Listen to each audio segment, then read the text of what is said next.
Fala galera, tudo bem com vocês? Estamos de volta com mais um FacilityCast.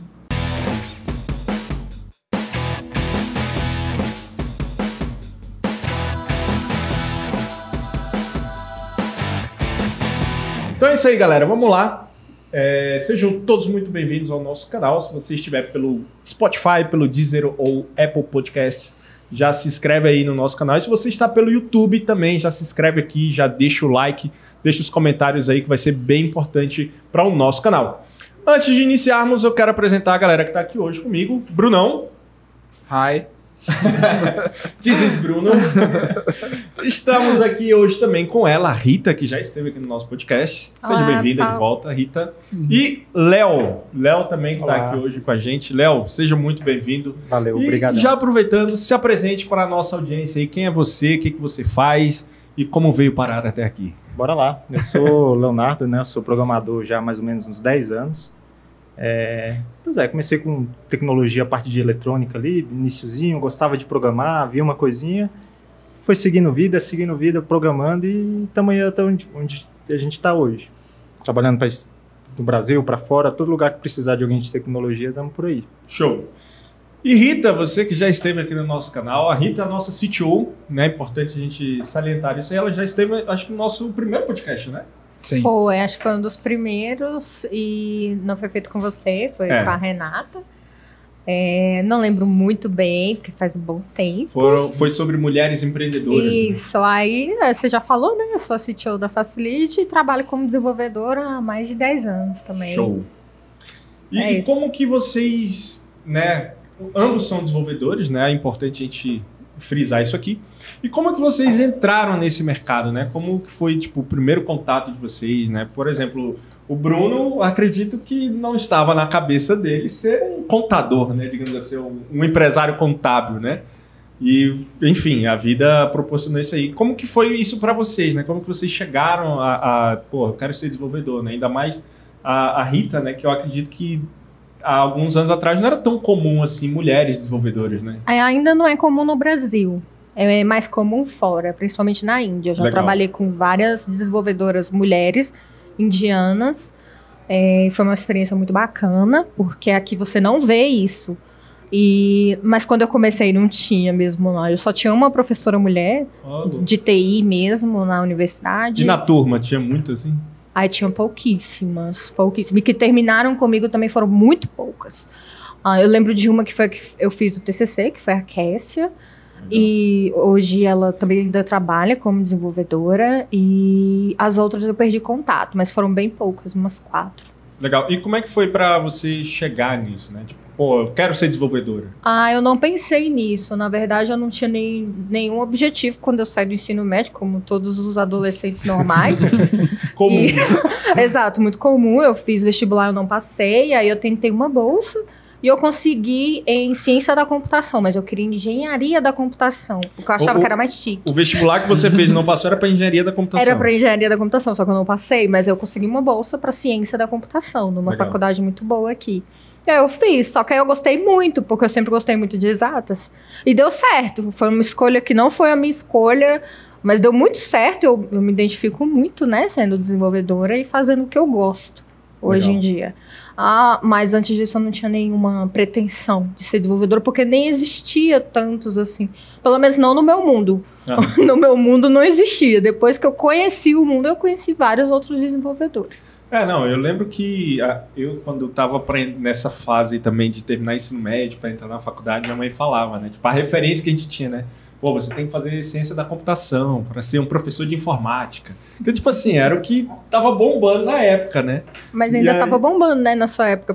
Mas tava bombando o professor de informática, não era nem um desenvolvedor.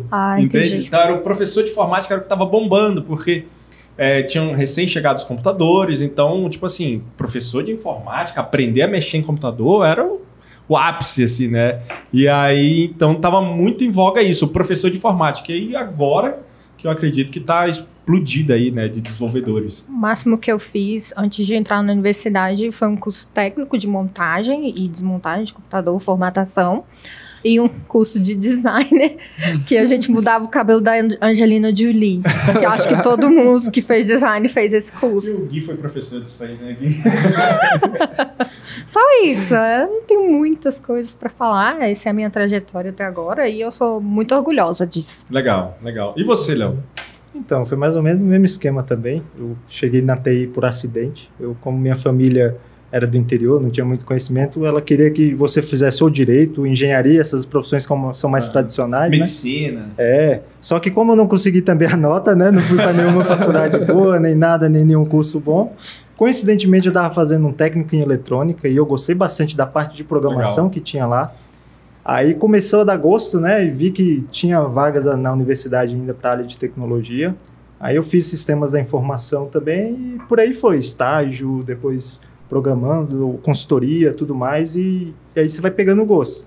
Mas também foi indireto, assim. Primeira vez, você queria nem saber o que era tecnologia aos 16 anos, por exemplo.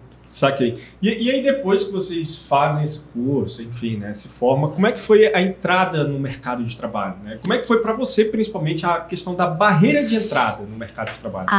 Eu até falei isso um pouco no outro podcast que a gente fez, né? Eu sou algumas coisas isoladas, eu já vi muito preconceito, mas foram isolados, não foi a maioria.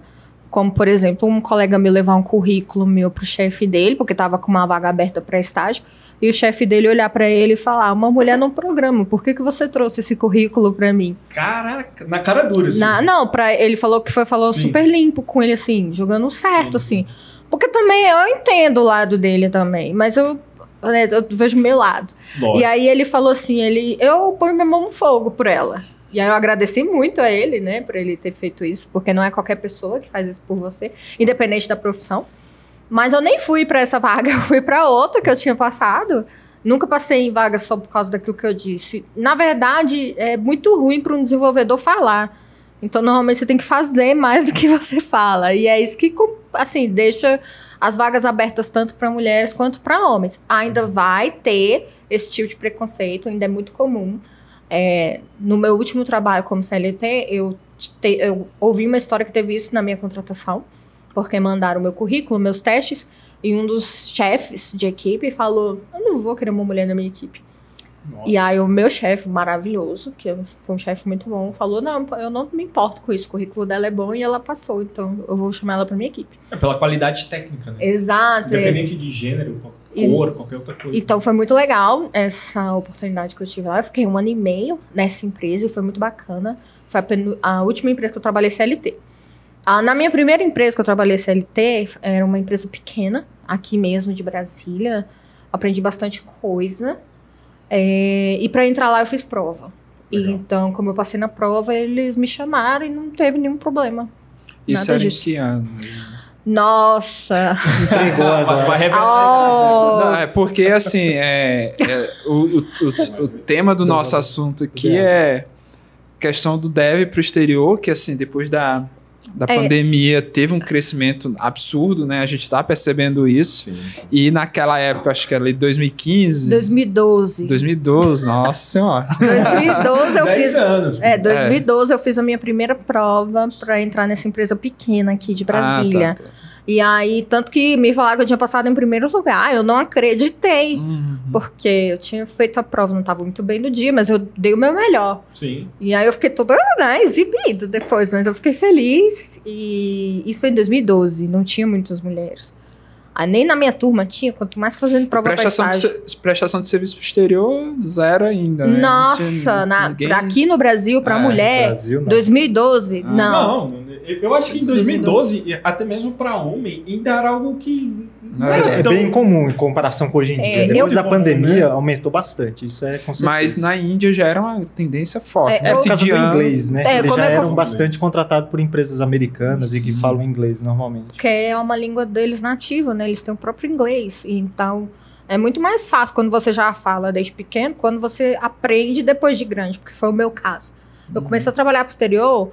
não tenho 2 anos e pouco, e eu até falava bem para os meus padrões, eu melhorei muito depois que eu comecei a falar com eles, óbvio, porque você começa a falar várias vezes, todo dia. Tá no dia a dia ali. Exato, aprendi um monte de gírias, aí eu fiquei me sentindo, porque eu ouvia as coisas, eu entendia, e eu também tive alguns feedbacks, eu pedia feedback para os meus chefes, principalmente os da Índia, Porque tinha muito indiano na minha equipe, então é bom você tentar comunicar melhor com eles. Eu quase não falava tanto com americanos. Eu tinha alguns chefes americanos, mas não era tão comum. Quando eu trabalhei com pessoas do Canadá, ainda é outra realidade. É um inglês meio misturado com francês, né? Alguns são muito misturados com francês. E aí, meu Deus... Gente, eu não tô entendendo. Eu falo inglês, mas eu não falo esse inglês. E aí eu tinha que pedir mais pra repetir. Aí você vai pegando o sotaque, demora um pouco. E eles estão super acostumados. Legal. Porque eles sabem que é sua segunda língua, não é sua primeira. Então eles têm que ter paciência, porque você teria paciência se você fosse trabalhar com uma pessoa assim. Então você tem que rolar muita empatia entre os dois lados pra você sair e conseguir fazer o que você tem que fazer, que é programar. Legal. É fazer algo que eles querem que você faça numa tela, num software. Tô tentando falar de um jeito mais simples, tá? Não, sem problema. E Léo, como é que foi pra você aí, essa entrada no mercado de trabalho? No mercado em geral? No mercado em geral, assim, me formei, tô entrando no mercado de trabalho. Porque só pra galera entender, a gente tá fazendo uma construção aqui, né? Como é que foi, por que eu decidi ir pra área de tecnologia? Depois, como que eu entrei no mercado? E aí depois a gente vai chegar no assunto principal, né? Que é a exportação do serviço de desenvolvimento. Então, só para a galera entender um pouo desse storytelling aí, esse timeline. Claro. Primeiro, eu passei, na época da faculdade ainda, eu passei por um estágio aqui no TRF, aqui em Brasília. Legal. Aí eu fiquei lá bastante tempo, fiquei praticamente até terminar o curso, né? Que é o que você pode fazer o estágio. Aí depois de lá eu fui contratado pelo pessoal lá com uma terceirizada, que eles gostaram, né, do trabalho da pessoa. O processo seletivo lá também foi uma prova, algo assim. Isso, na primeira. Semelhante ao que a Rita fez. Foi o que da Rita. Aí não tem discriminação, não tem problema nenhum. Aí beleza, fiquei lá. Aí depois dele em diante, teve bastante mudanças de empresa que eu tive por networking, que eu nem sabia mas é uma parada muito legal.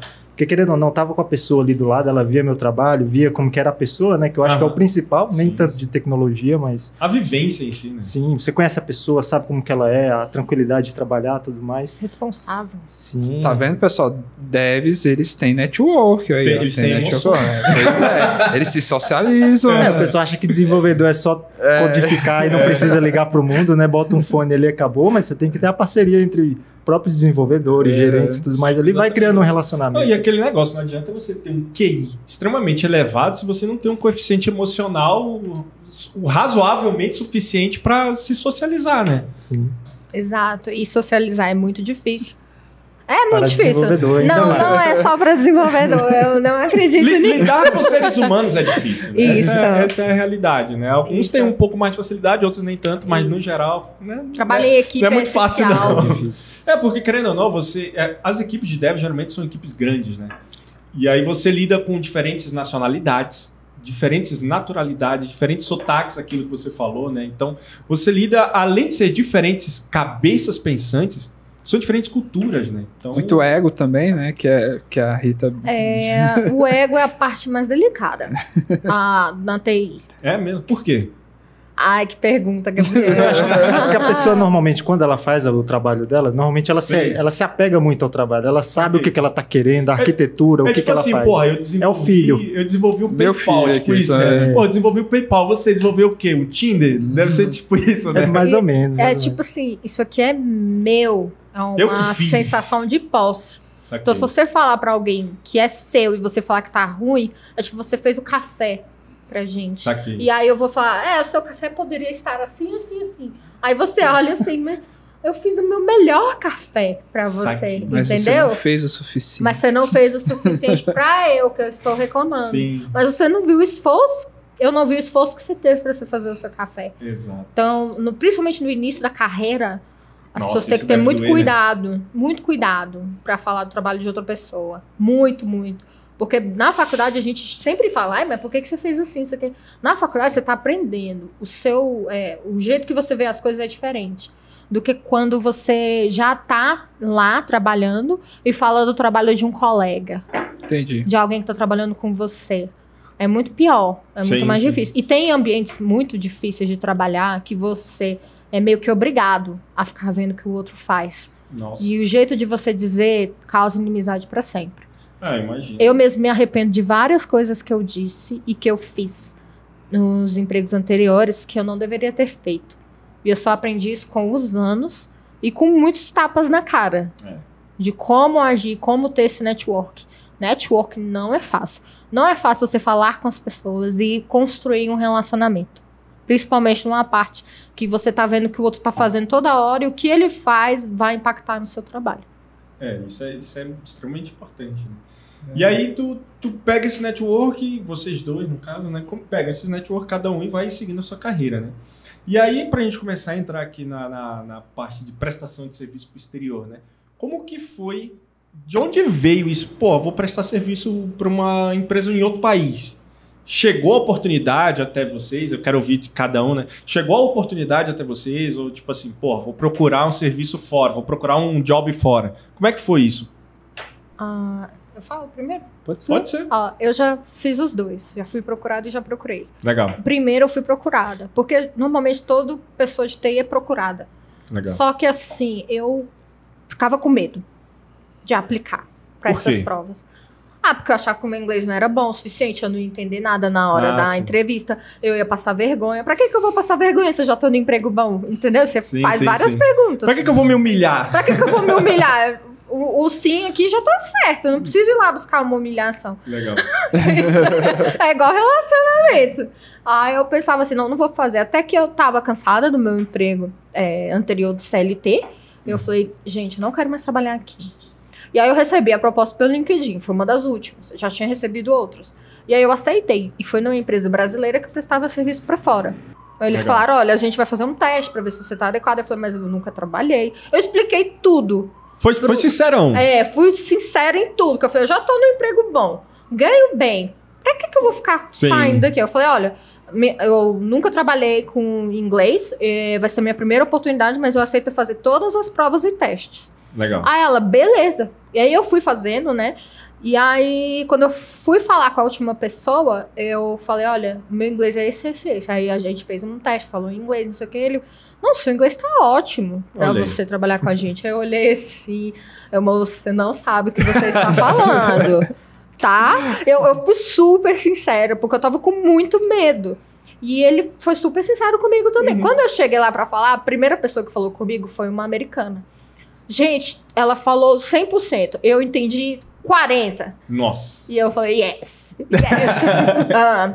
Eu nem sabia falar I can. Que o pessoal fala, yep, né? E eu falo, yes. Yes, I agree. É uma sensação estranha de falar com uma pessoa pela primeira vez, né? Que você nunca falou inglês nem nada. Não, eu acho que eu falei, my name is Rita e yes. Mais nada. Yes. Foi isso que eu falei. Isso de diálogo. Exato, foi 15 minutos. Eu falei yes, do primeiro até o último. E pronto, foi isso. E no final, nem trabalhei com ela. Falei com ela só essa vez, mas nunca. E depois fui trabalhar com a minha equipe. Ela era de uma etapa da seleção, no caso? Não, ela era pra dar boas-vindas. Nossa. Moça, eu não entendi nada dessas boas-vindas. Obrigado pelas boas-vindas. Dessa intenção, né? Não, na hora eu já falei, ferrou tudo. O cara falou que era uma coisa e não era. Mas aí quando eu cheguei na primeira reunião, que aí eu vi, how are you? My name is tal. Qual é meu name? Eu não sabia. Gente, eu travei. Aí um colega meu, que era brasileiro, que tava na reunião, falou, Rita, are you there? Oh, yes, my name is Rita and I'm the new developer here. Yes, people.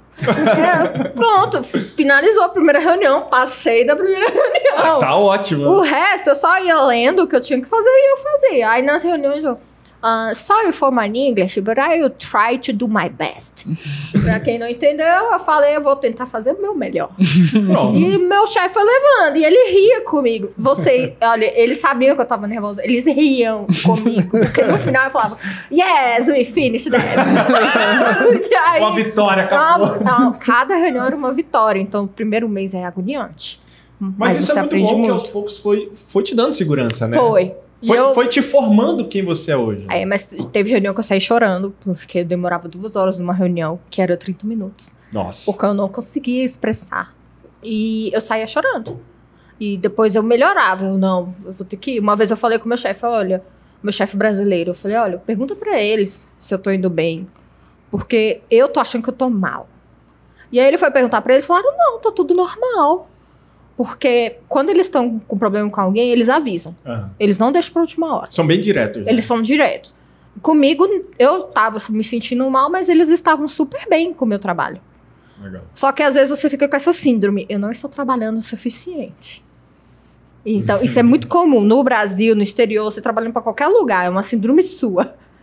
E aí eu aprendi, né? Que eu tava indo bem, mas eu achava que eu tava indo mal por causa do meu inglês. Sim. Mas não estava. E como é que foi a etapa de contratação? Foi, tipo, aqui no Brasil, né? Que a gente fala CLT. Foi aqui. Eu fiz vários testes. Mas foi via CLT? Foi via prestação de serviço pessoa jurídica? Podia os dois. Na época, eu ainda tinha muito essa coisa de CLT na minha cabeça, então eu pedi CLT. E aí eu passei, é o mesmo processo seletivo para todos. Legal. Você faz uma provinha, você tem uma entrevista em inglês, você tem uma entrevista em português. Nas duas entrevistas, eles vão perguntar coisas técnicas, não só comportamentais. Nessa empresa tinha uma fase antes, que era a fase com os psicólogos. Legal. Que a gente fazia uma entrevista com eles, falando o que a gente fazia, como é que a gente era. Eles faziam uma análise do seu perfil. Porque... Uma análise comportamental. Exato, para trabalho. Bem focado em trabalho. E a questão de formação, que é um dos pontos aqui, né? A formação é relevante nessa etapa? Tipo, qual faculdade? USP, o nome da sua faculdade, tanto faz. Tanto faz. Falar sincero a mim, eles nem pediram faculdade. Eles pegaram um códigozinho de internet que tem para você resolver problemas lógicos e coloca lá e fala, teste. Você compartilha a tela aqui, faz aqui na hora. A gente mostra para você isso aqui. Por que você não fez desse jeito? Você responde, vai mostrando. Cara, isso é tendência. Isso é uma tendência mundial, assim. Não precisa, cara. Na faculdade, assim, é bom você ter, claro, você estudar, sim, você aprender tudo mais, mas necessário hoje em dia não está sendo mais assim um ponto decisivo. Diploma, né? Eu já vi vagas que eles falam, pode bacharel em qualquer uma. Mas já está mudando também. Mas já tem lugar que só manda prova. Tem lugar que só fala para ter o bacharel no currículo, não te pede nada. Eu já vi alguns que tem agora, por exemplo, bacharel ou 5 anos de experiência, já também nem precisa mais. Eu nunca vi. Na verdade, o que faz diferença em todos os lugares que eu fui é passar na prova e na entrevista. E o inglês, né? Nesse caso específico, então, o inglês. Mas o inglês só dá não pra passar se você tiver com inglês. Mas não é o inglês. É porque a gente cobra top, muito. Gente. A gente se cobra. Eu mesmo, antes de entrar numa empresa americana... Quer ser mais perfeito, né? Você não acha que você tá pronto. Você não acha que você consegue ver o dia a dia ali. Mas depois que você tá, tipo... Eu tava numa empresa brasileira aqui, você tá tranquilo. Você ganha um salário muito bom comparado com o resto da população geral. Né? Você ganha 10 mil reais acima, tranquilo, para um sênior qualquer da vida. Aí você querer sair desse que você tem de certo conforto, para você ter medo de ir de lá que você não sabe falar, você não tem certeza que você consegue se expressar, porque até em português, dependendo da situação, você tá lá, você precisa desenhar, precisa fazer não sei o que para se expressar e mostrar o que você quer fazer. Em inglês complica um pouco mais, porque você quer falar tipo... Eu preciso fazer esse fluxo. Você não vê em fluxo? O que é fluxo na cabeça? Você fala setinha, isso aqui e tal, pra tentar explicar mais ou menos. A Rita falou, o não você já tem, agora vai atrás da humilhação. Pior que é mais ou menos assim. Mas depois que você chega, que você vê que...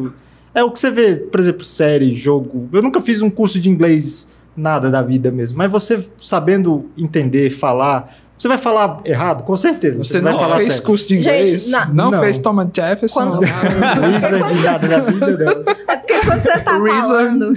Você tá falando, ouvindo alguém no rádio, ou ouvindo alguém na TV, eles falam assim, oh, I'm the best guy to do that, não sei o quê. Mas quando você tá na reunião lá com a pessoa, você fala, you can see that. Oh, this is a figure. Can you see that? Are you seeing my screen? Você fica falando bem devagar e apontando as coisas. Você não vai ter que falar igual um apresentador, gente. Você vai falar, what is it? I don't know. Any other developer knows this name? Aí você fica perguntando, alguém, ajuda eu a falar isso aqui. How do you say something that you can do that? Keyboard. Alguém responde pra você, porque você não vai lembrar de tudo. Você já tá no fluxo ali, já tá explicando alguma coisa, a pessoa entende por situação, não é nem tu... Exato. É igual eu memorizar qualquer coisa aqui assim, mas se eu estiver dentro de um contexto, você vai entender. Então a gente acaba... se cobra muito, mas na verdade, para quem tá com vergonha, quem tem essas coisas, pode ir tranquilo. Se você acha minimamente consegue falar, consegue se entender consegue entender o que a outra pessoa fala, eu falo para ir de cabeça que é uma oportunidade diferente e é boa, muito boa mesmo. Legal. E como é que foi para você, Léo? Foi algum headhunter, alguma empresa também que entrou em contato contigo? Tu foi nessa primeira experiência internacional, né? Ou você que foi atrás? Normalmente no começo, logo depois que eu saí do estágio, eu tive muitas trocas de emprego por network, né? Que eu fui falando. Eu conheci uma pessoa, trabalhei, fui para outro lugar, conheci a pessoa, gostou também, mandou eu para outro lugar. E foram muito Conheceu bacanas. a Rita também, Conheci né? a Rita pra quem não também. sabe, o Léo e a Rita são namorados. It's a couple. Aí, inicialmente, eu fui fazendo essa networking até que em determinado momento eu falei, vou tentar uma, fora a primeira que eu fiz por estágio, que era uma prova. Aí depois eu fiz uma outra seleção. Se submeteu, né, a um processo seletivo? Isso, vi a vaga online lá, tudo mais, me submeti, passei, beleza. Aí depois que eu tava nessa empresa, eu tava muito tranquilo, tudo mais. Só que aí bate aquela sensação de você, eu quero mais, eu posso mais, sei lá. Você quer tentar algo novo, mudar, sair da caixinha mesmo. Entrou ali no comodismo, né? TI tem muito isso. Você muda bastante, aprende bastante coisas, tecnologia é muito diferenciada, né? Tem várias tecnologias, tudo que você vai fazer, você está desatualizado já. E você quer sempre se manter atualizado.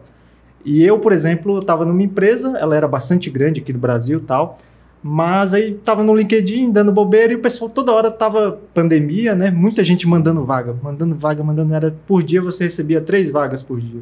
Caraca. Aí, querendo ou não, eu cheguei, recebi essa vaga, me candidatei, fez esses testes iniciais, igual a Rita falou, né? Você pega, o pessoal conversa com você, pergunta seu histórico, pergunta linguagens, experiências que você tem, e depois eles te conectam com a empresa que está querendo te contratar. Eu fui terceirizado também, igual ela, mais ou menos, só que a empresa que eu trabalho inicialmente, ela não era daqui do Brasil. Ela era uma empresa estrangeira mesmo já.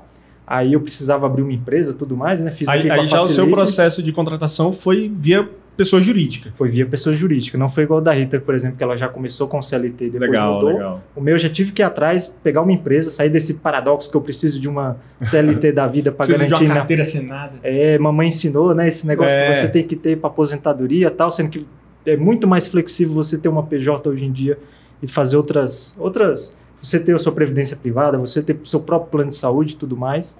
E foi isso. A primeira iniciação foi essa. Eu saí da empresa aqui no Brasil, fui para uma empresa de fora e até hoje ainda estou nesse mundo afora, assim, não necessariamente do Brasil, mas no exterior. Estou trabalhando para eles e gosto bastante. Legal. É bem legal. Uma coisa que vocês dois falaram que eu achei muito interessante é que a empresa entrou em contato com você via LinkedIn e você foi procurar e recebia várias vagas também via LinkedIn.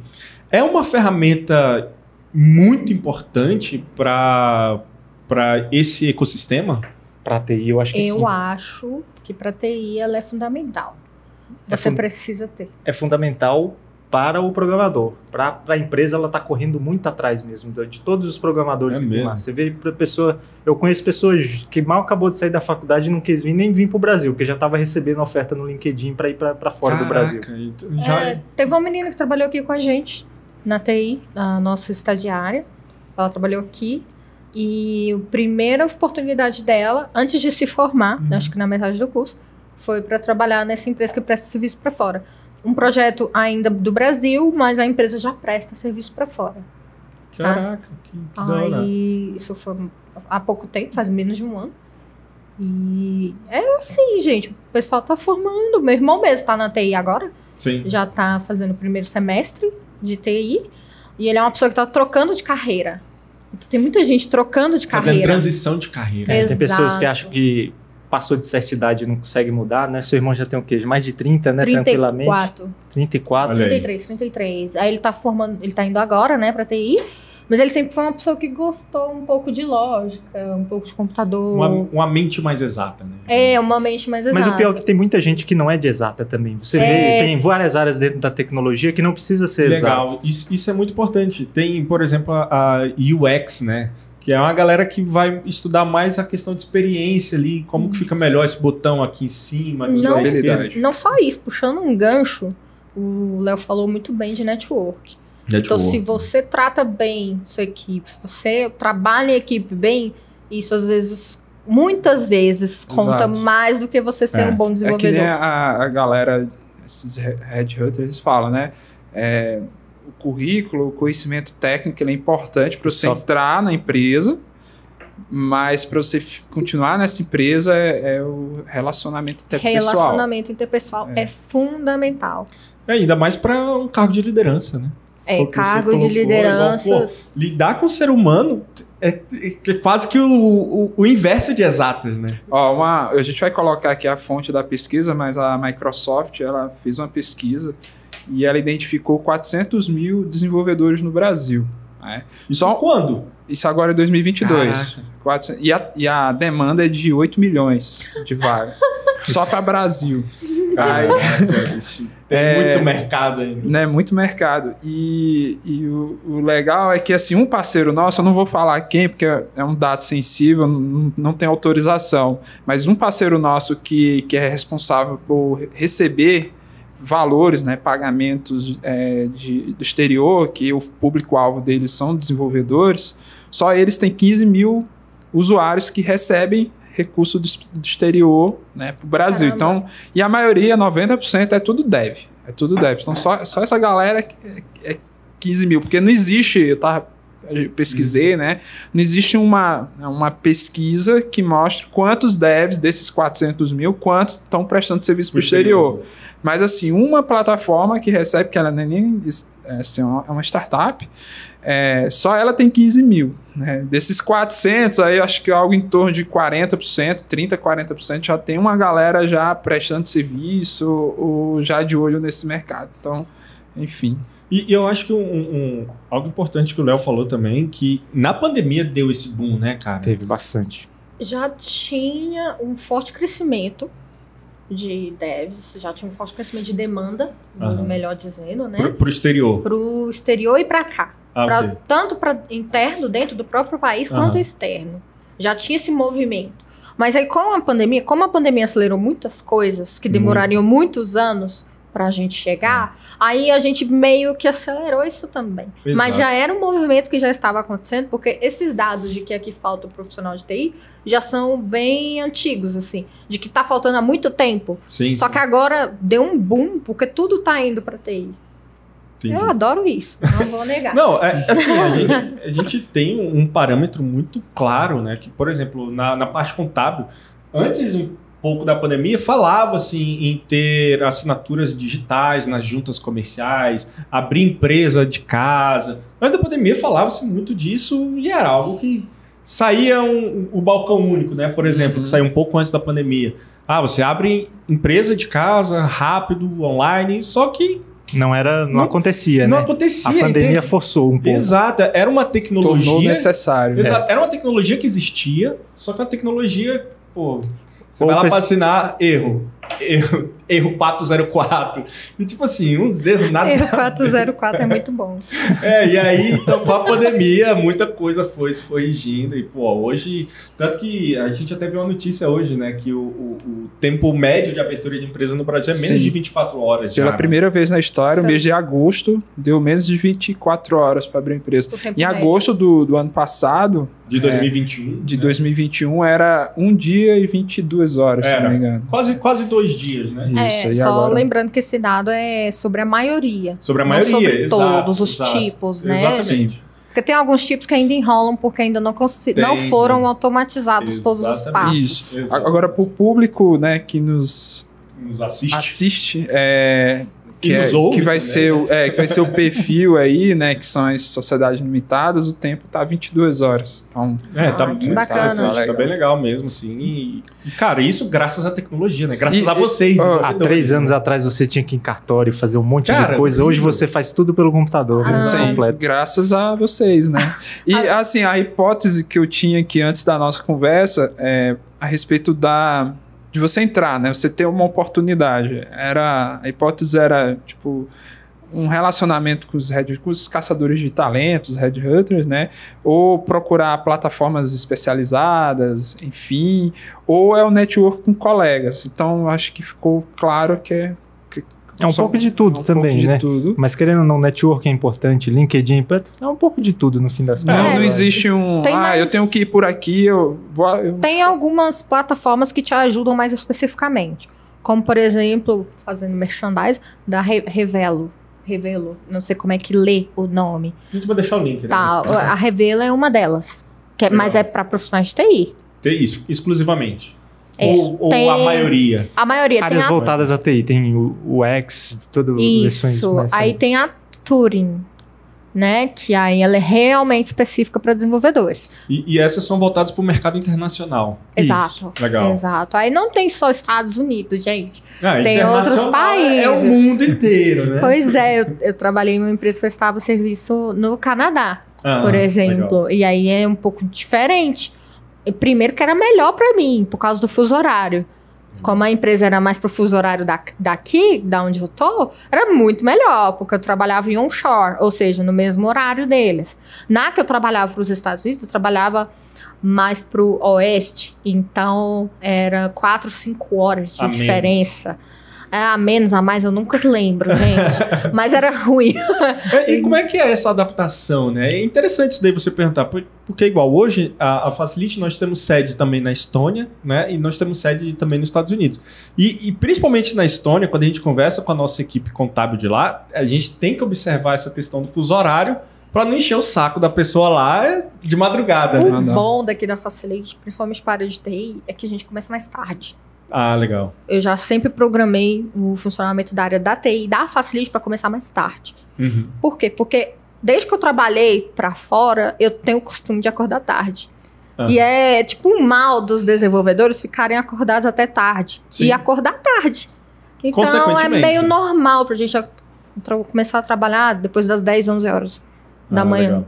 E eu acho isso muito mais saudável. Muito problema. Não, nunca tivemos nenhum problema desse. As reuniões que a gente já teve na Estônia foi tudo à tarde, então a gente nunca teve algum problema. Às vezes a Júlia, que é uma das contadoras, a Júlia, a gente fazia reunião com ela 2 da tarde e ela tava arrumando o cabelo. Entendeu? Então é assim. Tá indo bem. Mas é muito bom também a flexibilidade que te dá, né? É maravilhoso.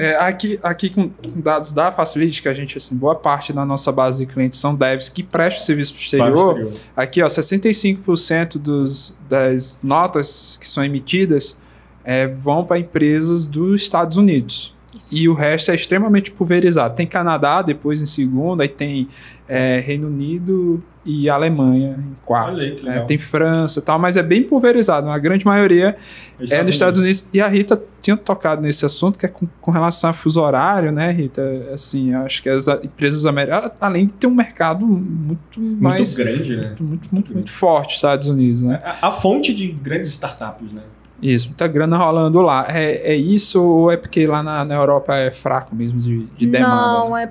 é porque nos Estados Unidos tem mais oportunidade mesmo de trabalho. Porque dessas ofertas que vocês recebem, vocês ainda recebem muita oferta, né? A maioria é Estados Unidos. A maioria é. Querendo ou não, os Estados Unidos é o maior país do mundo, né? Querendo ou não, a empresa do Brasil agora está abrindo ações nos Estados Unidos, vai para lá, precisa abrir empregos lá, precisa de tudo. Querendo ou não, um pouco que concentra. Então, a maioria é para os Estados Unidos. Mas eu já fiz entrevistas, por exemplo, para quem trabalhava nos Estados Unidos, mas tinha desenvolvedores.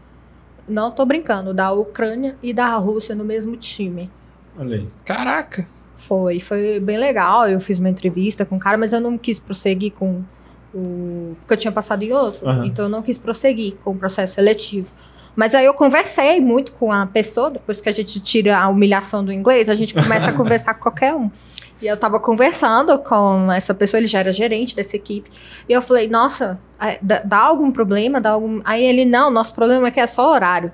Porque um trabalha à noite, o outro trabalha metade da hora, e às vezes ele tem que ir para um centro de contenção, de ajuda para as pessoas, e aí ele para de trabalhar, vai para esse abrigo, porque eles estão sendo bombardeados. Ah, foi agora então, recente? Foi recente, foi no início do ano. No início do ano? Foi, faz alguns meses. E aí essa pessoa, ele falou, a gente tem 2 ucranianos que às vezes eles pedem, olha, eu não posso trabalhar hoje, eu posso trabalhar depois. Tem um míssil passando por aqui. Porque vai ter um bombardeio. Eles sabem e eles avisam. Caraca. Aí às vezes eles perdem contato, aí a empresa é super de boa com isso. Eles falam, não, você pode ir lá, depois você só fala com a gente. E aí eles ficam se comunicando pelo celular. Olha aí, interessante. Um país que tá passando isso, né? É uma dificuldade. Mas o bom é que eles conseguem ainda trabalhar, conseguem ter um dinheiro ou algo assim Porque lá tá sendo... a vida tá bem mais difícil. Se ele tivesse dependência do país, ele não ia conseguir trabalhar. Se ele poderia tivesse estar dependendo passando de uma fome. CLT lá, pelo amor de Deus, já era. Não tem como ter estrutura para ter uma CLT lá, por exemplo. O cara trabalhar formal. Ô, Léo, e a empresa que tu presta serviço hoje é americana, né? Americana. É uma startup. A gente não, obviamente, por questões, né, de compliance, não vamos falar o nome, mas com relação à adaptação da equipe, foi igual da Rita ou enfim, né? É um pouco diferente, né? No começo você estranha a parte do idioma das pessoas, cada uma.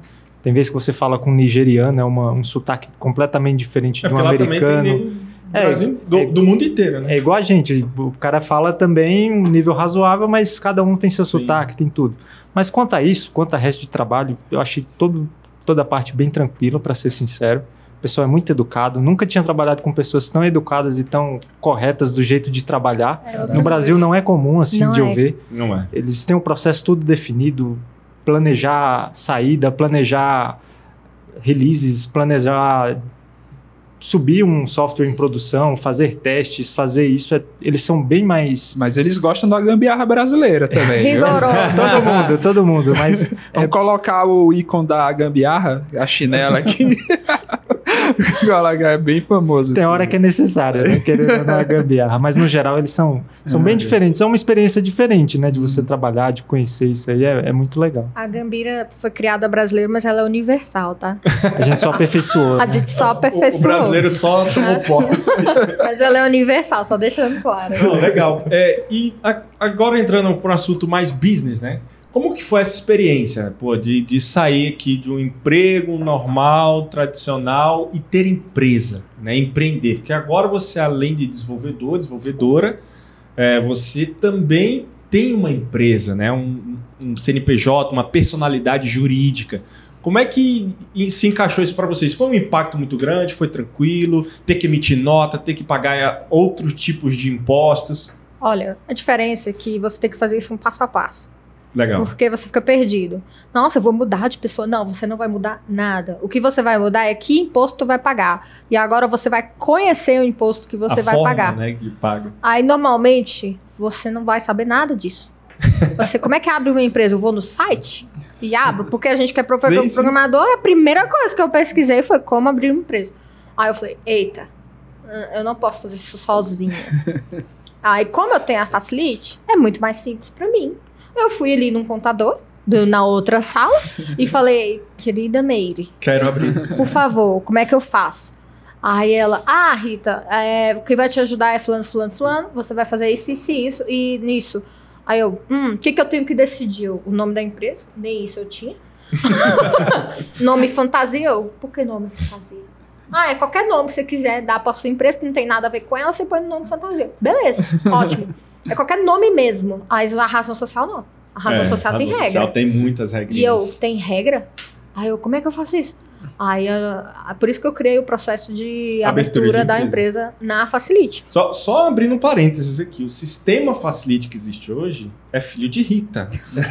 É o meu café. É o café de Rita. Ela que criou do zero tudo. O café tá muito bom, por sinal, aqui. E se o sistema é muito bom, né? A Rita fez muito bem esse café aí. Tem um pouquinho de grão aí que foi torrada mais, mas... não problema. Tá indo, né? Tá muito bem. Não, a gente recebe muito elogio aqui, de verdade. Obrigada. A galera elogia muito. Inclusive, acho que no nosso penúltimo podcast, outras duas clientes nossas que estavam sentadas aqui, elas elogiaram muito o processo de abertura. Falei, eu sei que você tá falando isso porque tá sendo filmado. Não, eu acho que ele é prova. E eu acho que ficou filmado. Elas falam, porra, velho, um dos melhores processos de abertura de empresa que eu já tive. Uma delas é contadora. Ela falou, cara, foi um dos melhores processos de abertura de empresa. E uma delas... essa que é contadora teve experiência de abertura de empresa com outra contabilidade. Contabilidades gigantescas aí, né? E ela falou, porra, foi assim, processo excelente. Mas eu vou explicar o porquê. É porque eu não sabia nada. Então, quando você faz uma coisa e você não sabe nada, você vai tentar fazer o mais simples possível. Que você entende. Legal. Na experiência do usuário, né? Não na experiência do técnico. Falando bem leigo, eu sou da TI, eu não sou contador. Eu não sei nada de contabilidade. Eu sei de TI, fazer if, else, switch, for, essas coisas. Agora, quando pede abrir uma empresa, Tá, eu pôr o nome, meu CPF, o que mais vocês precisam? Minha carteira de identidade? Carteira de motorista eu não tenho. Aí eu pensei, é só isso? Não. Aí tem um negócio chamado KNAI. Aí eu, o que é KNAI? Aí eu, é a atividade da sua empresa. A atividade não vai estar na razão social? Tu acabou de falar isso. Aí ele, não, a razão social tem a ver com a atividade, mas a atividade é outra coisa. Eu, e por que tem que ter o nome KNAI? E por que tem que ter um código? E por que tem um código? Não é só um código. São vários. Você aprende que é uma lista de códigos. E eu, o quê? Eu só vou desenvolver. Aí tem desenvolver pra não sei o quê. Desenvolver pra não sei o quê. Aí tem não sei o quê de desenvolvimento pra produtos não customizáveis. E produtos customizáveis. Será que eu tenho que ter isso tudo? Será que eu posso ter só um KNAI? Aí eu fui preenchendo a ficha que me deram, né, na época. E eu, meu Deus, o que eu preencho aqui? Aí eu fui perguntando, né, eu fui preenchendo. Na época era um Wordzinho, eu ia preenchendo o Word. Aí no final, eu sei que eram 6, 7 campos. Mas não eram 6, 7 campos de boa, eram 6, 7 campos com regras. Gigantes, né? No final, tinha coisa que eu escolhi que nem era pra mim ter escolhido, porque não ia adiantar de nada, tipo a razão social. A razão social que eu escolhi estava errada. E não podia ser a razão social que eu escolhi. Então por que deixaram eu escolher? E aí eu fiquei assim, uai, o que aconteceu aqui? Aí foram me explicar, né? Uma LTDA é assim. Uma não sei o que é assim. E o que eu preciso? Só que eu vou ser só de software. Eu só quero só uma empresa pra me receber. Mais nada. Emitir uma nota, pagar o imposto e receber. Mas o pior é que isso foi só o primeiro passo. Olha aí. Entendeu? Foi abrir a minha empresa, que já foi difícil. Aí depois, tem o intermediador de pagamento. Olha aí. Por que eu preciso de um intermediador de pagamento? O que é um intermediador de pagamento? Não, eu esqueci, eu pulei um passo. Eu tenho que receber o dinheiro, né? Vamos pôr que esse é o segundo passo? Aí eu vou criar minha conta do banco. Aí a conta do banco já é mais fácil, porque você já tem sua empresa, você pega um monte de dado, que te deram um monte de papel, e envia pro banco. Que uma conta PJ que você não está acostumado. Uma conta PJ, não é uma conta PF. Exato. PF é pessoa física, não é prato feito. E aí, eu criei a conta pessoa jurídica da minha empresa. É só mandar os dados, eles abrem. Graças a Deus, é só isso. Essa é a parte fácil. Depende do banco. Eu não vou citar bancos, mas ok. Depois eles falam que você precisa ter um intermediador de pagamento. É o quê? Eu já tenho um banco, eu já tenho empresa, por que eu preciso de outra coisa? Porque o seu banco, às vezes, não vai aceitar o pagamento que a pessoa lá de fora quer pagar pra você. Dólar. Ela não quer pagar no seu banco. Ela quer pagar numa que ela tem um desconto. Sim. Aí eles falam, acesse tais e tais intermediadores de pagamento.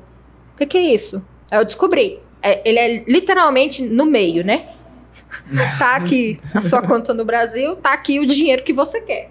Beleza? Vamos fingir que o dinheiro é unicórnio, que tá chegando. Aqui tá sua conta, sua mão.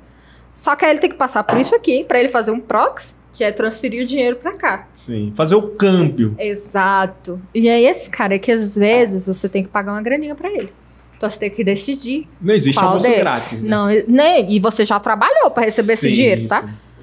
Isso aqui não é grátis. Nossa, isso é com um bonde andando já.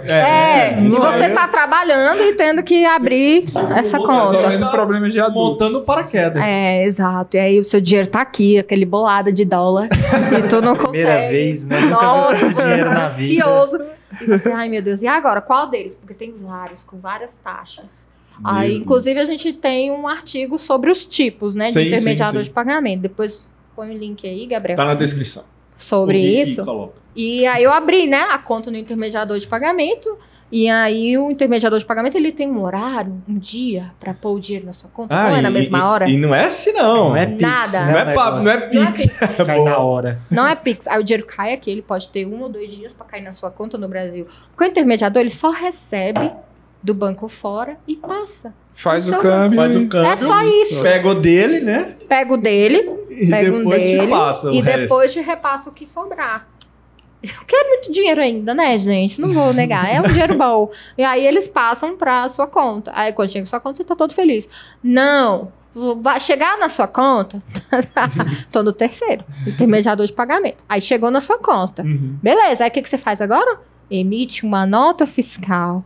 Aí vai outro trampo. Porque se você não fez isso aqui direito, de abrir a empresa, nossa, vai dar muito ruim para você emitir sua nota fiscal. E cada lugar do Brasil você emite de um jeito. Porque não existe um emissor nacional. Padrão, ainda, né? Cada prefeitura do Brasil emite de um jeito. Eu já vi uns 5 jeitos diferentes só aqui na Facilite. E eu acho que foi daí que veio o termo gambiarra. Eu acho que eles construíram as notas fiscais do Brasil, depois criaram o termo gambiarra. Através dessa construção. Porque não tem lógica como é que faz isso. Mas enfim, depois eu posso falar mais sobre isso se vocês quiserem. Aí eu descobri, aqui na Facilite, NFE, para quem é do Distrito Federal, é muito fácil. Agora, para quem é dos outros estados, cada estado tem um jeito de emitir. E cada prefeitura tem seu Isso, e tem umas que ainda colocam os impostos diferenciados. Eu tenho que ter muito cuidado, porque isso é uma legislação nacional, não é distrito... como é que é? Municipal. Tem a legislação municipal, estadual, federal e distrital. Pois é, aí tem várias. Ainda bem que você é o contador aqui, que sabe diferenciar. Só que eu, como deve, eu só crio o meu dinheiro. Entendeu? Eu tô falando como deve. Essa história toda eu só quero receber. Eu só queria o meu dinheiro, gente. E não me ferrar com físico. Não, nessa hora ela já tá com dinheiro na conta, mas não sabe. Eu posso tirar? Posso não tirar? Posso transferir pra minha conta? Por que eu tenho que pagar pro físico pra eu não me lascar? Exato. Aí você começa a conhecer as coisas obrigatórias de empresa. Que se chama Prolabore, que é salário de sócio, e se chama dividendos. O que é dividendo, o que é Prolabore? Prolabore é o seu salário. Mas o dinheiro que tá na empresa não é o meu salário. E o dividendo? O dividendo é meu, o dividendo é lucro, então é tudo meu, é todo esse dinheiro, é lucro e Prolabore. Não é assim, querido, que as coisas funcionam. Porque não poderia ser tão fácil. Eu tô parecendo que eu tô narrando uma coisa de rádio, gente, mas é sério. Isso é sério, eu não sabia o que fazer. Aí você emite a nota. A primeira nota, pelo menos aqui na Facilite, a gente pede para um contador, você entrar em contato com um contador para ele te ensinar. Pra poder te auxiliar. E olha que já vai estar quase tudo configurado. Você precisa pôr o nome da empresa, o endereço, se você tiver. No máximo o endereço, e você consegue emitir a nota. Aí você vai pôr o código de prestação. Mas uma empresa já não tem código? Por que eu tenho que escolher outro? Já não tem o KNAI? Falou, não, mas lá é uma lista. Agora você pode escolher dentro daquela lista qual a nota fiscal que você vai querer. E aí, dentro do KNAI, tem mais uns códigos. Que é o Código de Prestação do Serviço Municipal. Aí que as coisas complicam. Você não consegue fazer isso sozinho, mesmo sendo dev. Eu não vou perder tempo para emitir uma nota, se eu já perco tempo trabalhando para ter o meu dinheiro. E aí eu falo com o contador, o que eu ponho aqui? Aí depois da primeira nota, você vai copiar aquela nota em tudo. É só a primeira nota que dá trabalho. Parte boa. Só copia, né? É só copia e cola. O programador sabe fazer isso, tranquilo. Tranquilo. É a parte mais fácil. Aí o primeiro a gente precisa de um contador, depois a gente faz mesmo. Isso se tá no sistema da Facilite, né? Porque tem alguns sistemas, não é querendo puxar saco, mas tem sistema, cara, que tu emite a mesma nota todo mês ali e tu não consegue copiar e colar. É porque tem que fazer um negócio sempre diferente. Eu não sei, mas existe mais ou menos umas 60 tags numa emissão de nota fiscal, né? Então tem sistema que você vai ter que preencher manualmente as 60 tags para emitir. Mês, Ele não consegue replicar. A gente conseguiu reduzir para um bocado, assim. Mas aí eu cheguei na nota fiscal. Aí depois que eu emito a nota fiscal, eu tenho... um pouco antes, eu tenho que decidir quanto mais eu vou ganhar, mais ou menos. Antes de eu receber.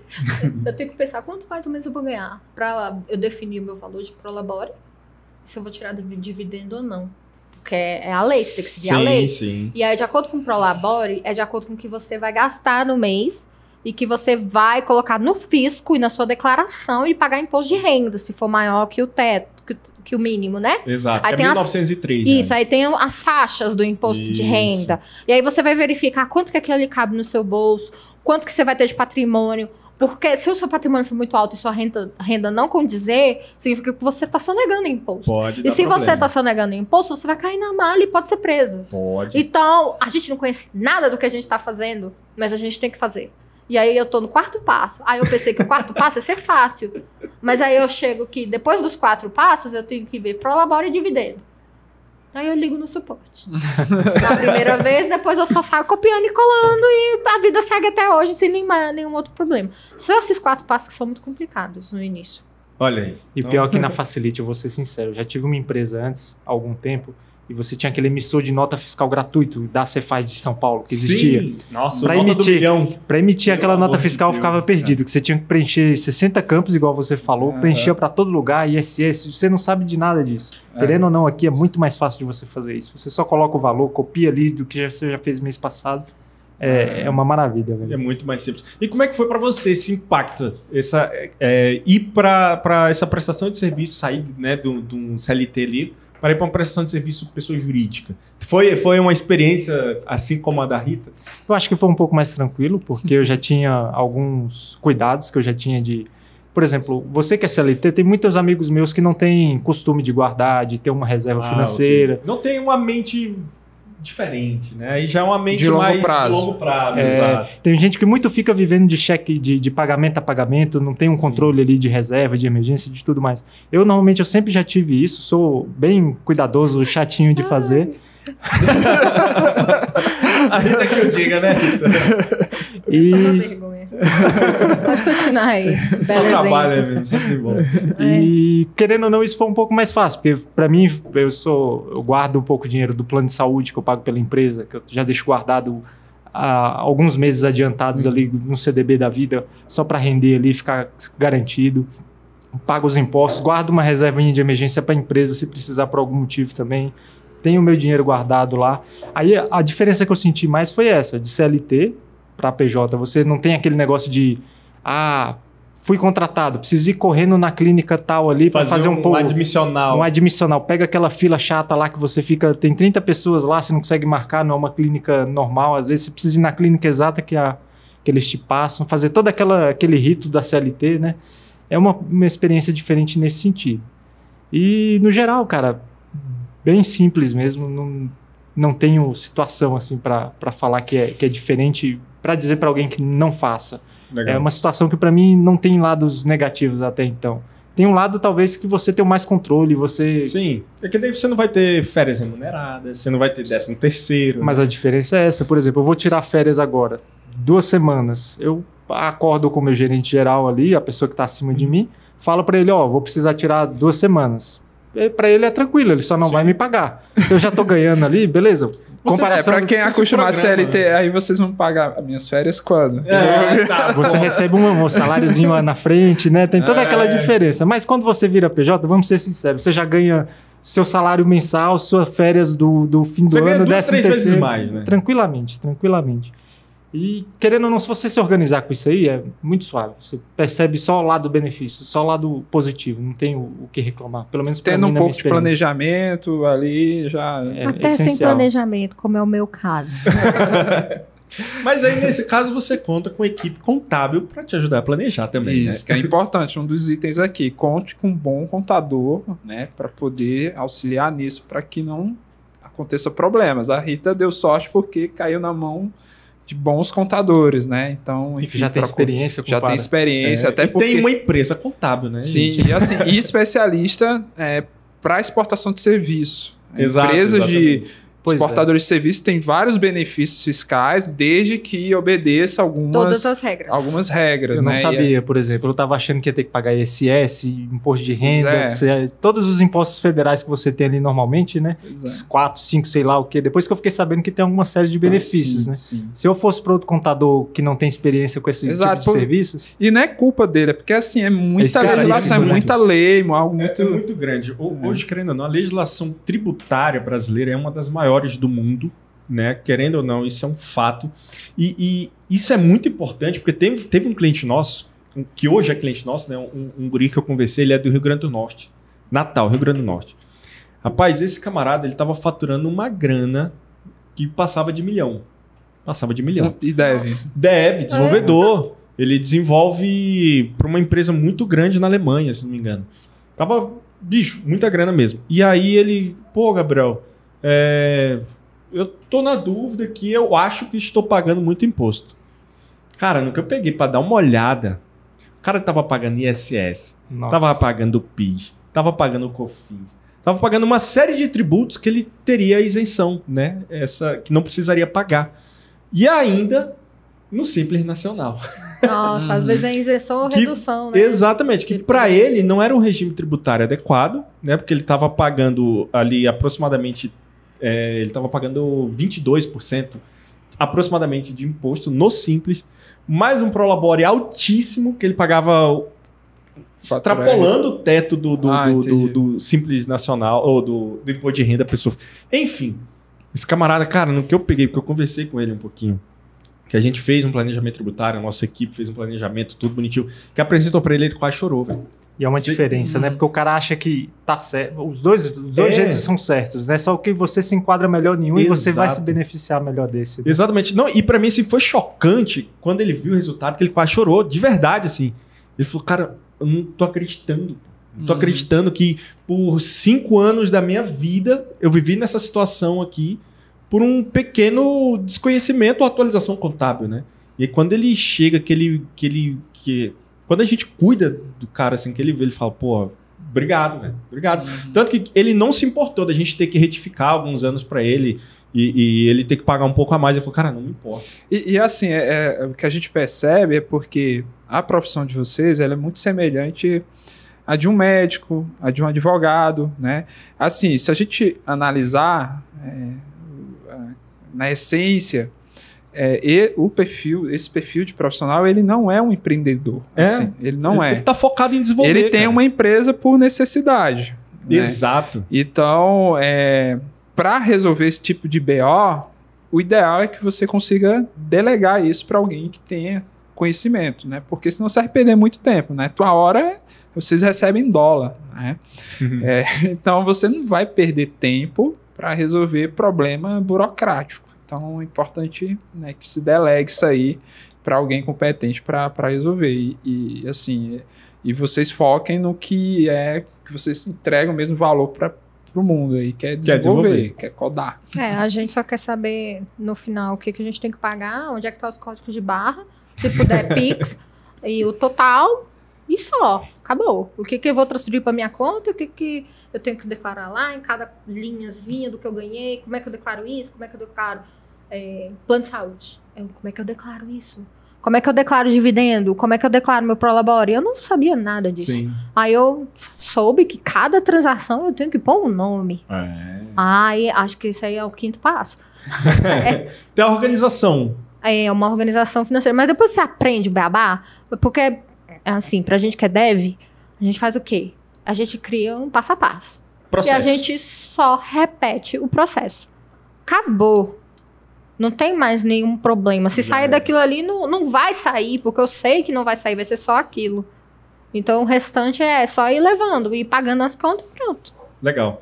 E pra gente já ir pro final, né? O bate-papo tá muito legal. Inclusive, já quero que você deixe o like aqui, já compartilhe esse vídeo. Se você tá aí pelos agregadores de podcast também, tem como curtir em alguns deles. Pra gente ir pro final, eu imagino que, assim, tem muita gente que está nos assistindo agora, que é um recém-formado, né? Ou um guri que começou a estudar no YouTube, né? A gente tem o Alex aqui, por exemplo, que ele começou a ver no YouTube, cara. Ele gostou e agora ele está numa universidade, né? Inclusive, ele faz faculdade. Nessa faculdade, ele contando a experiência, está aprendendo Python. Aí ele diz, eu tô aprendendo Python no YouTube. Porque na faculdade mesmo... O pessoal não sabe. Eu não tô aprendendo, não. Eu tô aprendendo um curso lá online, lá no YouTube. Ele me mostrou, falou, olha aqui, cara, que já tá fazendo, já. Então, assim... Então a gente tem a galera assistindo aqui no perfil do Alex, ouvindo, e a gente tem também uma galera já mais sênior, né? Como vocês, ouvindo a gente também. Qual a mensagem que vocês têm para deixar aí? Pode ser cada um deixar uma mensagem, né? O que vocês têm a dizer aí para essa galera que tá começando, ou a galera que às vezes já é sênior e tem esse medo de empreender, de ter uma empresa e, se testar fora, né? Se testar internacionalmente. Vou fazer uma piadinha. Os humilhados serão exaltados. É verdade.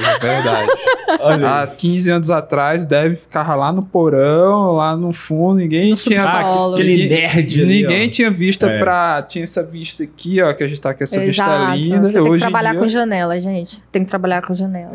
Por favor, em qualquer profissão, se você estiver trabalhando com uma janela, foi uma coisa que um colega meu me falou uma vez, quando eu trabalhava no subsolo. Que é um dos padrões de vida, é trabalhar com uma janela na sala. Pois é um padrão de qualidade. Eu gosto muito disso. Mas eu tava brincando nesse negócio dos humilhados. Se eu fosse falar hoje no passado, eu novinha, saindo da faculdade, eu falaria pra eu, né, mesmo? É um pouco difícil. É um pouco difícil dar uma mensagem dessa. Mas eu falaria tenta mais. Tenta fazer entrevistas. E mesmo que você não saiba falar inglês ou coisa assim, se você tem um intermediário, tenta. Porque quando você vai ver, as pessoas falam ruim também. Ninguém é proficiente, nem em TI e nem em inglês, tá? Você não vai ser o melhor em nenhuma das áreas. E você pode viver bem com isso. Legal. Então, tenta se arriscar e tenta aprender o máximo que você puder. E não é aprender só o superficial. Tenta pegar umas 2 coisas e aprender a fundo, tá? Você não precisa aprender tudo, mas você precisa ser bom em alguma coisa. Pelo menos algo. Exato. Eu tô pegando aqui os dados, né, da galera que emite nota pro exterior, a média é de 356 mil por ano. Então, se a gente pega aqui, ó, 356, divide por 12, 350, dá 30 mil reais, né? 30 vezes 12 dá 360, 30 mil reais. Ou seja, o que remuneração média. O médio está ganhando hoje em dia. Hoje aqui dentro da nossa base. Então, é mais do que médico, muito médico. Se você pegar um desenvolvedor iniciante, tem vaga para iniciante também, são poucas. Mas você pode tentar também. Agora, se você for bom, tentar ser bom mesmo em alguma coisa, tem curso na Udemy. Tem um professor que eu amo, que é o Maximilian. Depois a gente pode deixar o link aqui também. Esse professor é maravilhoso. Eu sempre peço para os estagiários e os desenvolvedores que trabalham comigo fazer o curso desse cara. Legal. Porque abre portas para você ser bom em alguma coisa. Às vezes você precisa de ter um norte. Eu daria esse norte desse curso dessa pessoa, porque é muito barato. É R$30, R$100 na Udemy. E te abre muitas portas o curso desse professor. Eu conheci ele por um acaso na Udemy, faz muito tempo. E amei, né? Os cursos deles são muito bons. E tem legenda. Mesmo que a legenda não seja tão boa, te dá um norte. Agora, pra mim, que já tô há um tempo na área, eu falaria, se arrisque. Do mesmo jeito que eu falei pro que tá começando. Porque às vezes a gente fica acomodado. A gente fica acomodado, pensa que a gente nunca vai conseguir outro emprego. Então se arrisca. Às vezes você sabe inglês, você sabe tanta coisa e você tá no mesmo emprego há 10 anos. No mesmo comodismo. No mesmo comodismo. Tô ganhando meus 15, 20 mil, tá ótimo. Muito menos, na verdade. Ou às vezes menos. Muito menos. Já conheci desenvolvedor muito bom que ganhava muito pouco. Porque não ia atrás de outras oportunidades. E às vezes ganhava... Já vi gente que ganhava um salário mínimo e meio. Nossa Senhora. Gente, desenvolvedor é uma coisa muito cara. Porque requer que você pense toda hora. É uma inteligência muito cara. Não é nem só inteligência, é um tipo de pensamento que é muito custoso pro corpo mesmo. Você fica cansado de trabalhar isso. Então é custoso. Por isso que é mais bem pago. Sim. Porque não é algo fácil e simples. Porque toda profissão tem algo difícil de fazer. Mas essa gasta muito sua mente. Então não aceite qualquer valor. Legal. Se arrisque mais, porque vale a pena. Show. E você, Léo? Da minha parte, eu acho que é um pouco do mesmo também. Você não fique na caixinha, tente sempre melhorar. Que, por exemplo, eu estava na empresa, estava me sentindo já defasado na minha cabeça. Comecei a fazer entrevistas por hobby, para ver como é que era, o que o pessoal estava pedindo, o que eles estavam querendo. Eu até ia para frente nas vagas e ia vendo. Tá precisando de tal tecnologia agora, tá precisando de tal infraestrutura de cloud aqui que eles estão usando agora, e usando a própria entrevista para ir melhorando a gente. Legal. E no fim das contas, tente não se acomodar, tente mudar mesmo, tente ir para frente, tente se avançar, tente se melhorar como sempre, porque se você ficar num lugar há muito tempo é legal, é bacana você ficar muito tempo, mas às vezes você fica preso a uma tecnologia, e em TI, por exemplo, é muito fácil uma tecnologia se defasar. A gente vê muita gente que ficou presa a uma tecnologia hoje em dia, com seus 40, 30 e poucos anos, está se sentindo um pouco mais difícil de fazer essa transição. Né?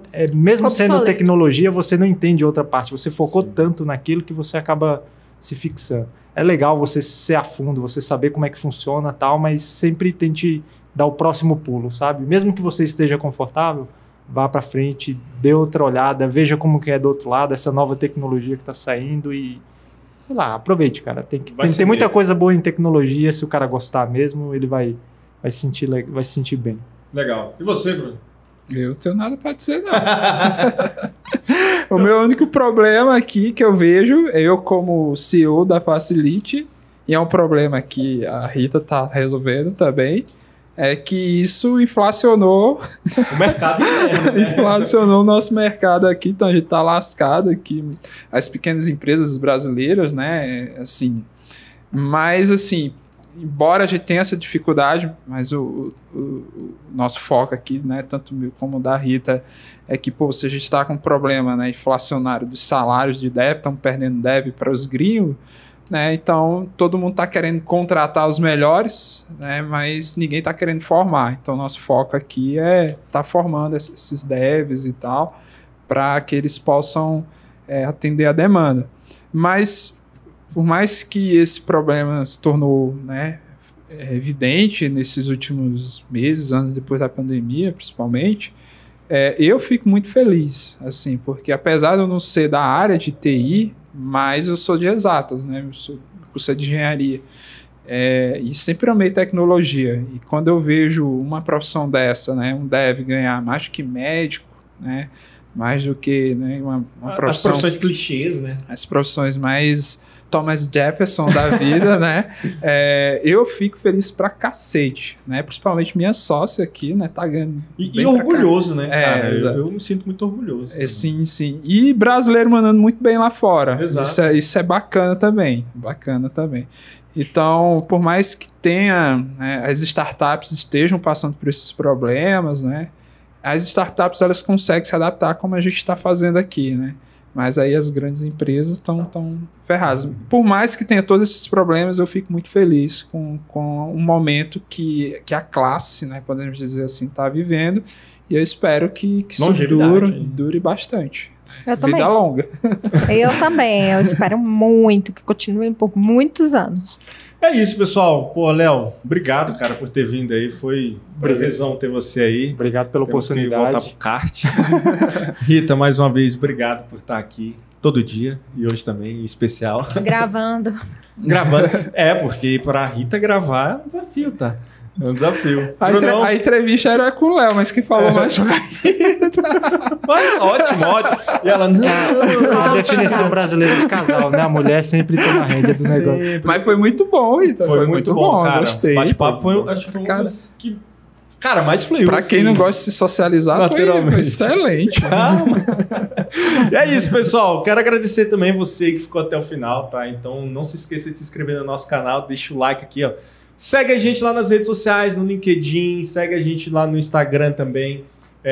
Se inscreve no nosso canal no YouTube, no Spotify, no Deezer Podcasts, Apple Podcast, Google Podcast. Cara, tudo que é podcast que a gente tiver aí, se inscreve, deixa o like. Vou deixar as redes sociais do Léo, da Rita e do Brunão aqui também na descrição. O LinkedIn deles aí, se você quiser contratar, pague muito bem, viu? Um forte abraço, valeu, galera, e até o próximo. Valeu.